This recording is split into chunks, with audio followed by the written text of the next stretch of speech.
এই তোমার না সামনে এসএসসি পরীক্ষা, একটা জিনিস দেখাই।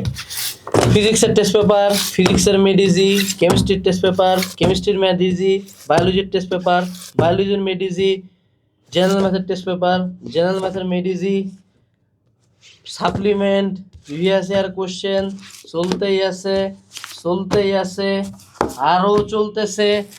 ওরে বাবা রে বাবা, দেখা যাচ্ছে আমারে এতগুলা বই পড়বা ভাইয়া, টেস্ট পেপার সলভ করতে করতে টায়ার, তাই না? চলো একটা সলিউশন দেই ভালো।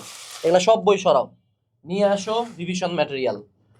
এসএসসির প্রত্যেকটা সাবজেক্টে physics, chemistry, biology, general math এবং হায়ার ম্যাথের বিগত বছরের বিভিন্ন স্কুল এবং বোর্ডের কোশ্চেনগুলো অ্যানালাইসিস করে সবচেয়ে ইম্পর্টেন্ট সিকিউগুলা এবং সেগুলার রিলেটেড অ্যানালাইসিস এবং সেগুলার অ্যানসার্স, সিকিউ এমসিকিউ সবগুলা চ্যাপ্টার ওয়াইজ একটা মাত্র বইতে পাবা। অর্থাৎ এতগুলা টেস্ট পেপার মেরিজি করতে হবে না। পার সাবজেক্টের জন্য একটা যদি সলিউশন করতে পারো, ইনশাআল্লাহ তোমার এসএসসি পরীক্ষায় 75% প্লাস কমন থাকবেই। এবং এক একটা বই হলো লিটারাল মাস্টারপিস। তাই টেবিল থেকে টেস্ট পেপারের দিন শেষ, এখন থেকে রিভিশন ম্যাটেরিয়ালেই বাংলাদেশ। আজকে অর্ডার করো ডেসক্রিপশন থেকে।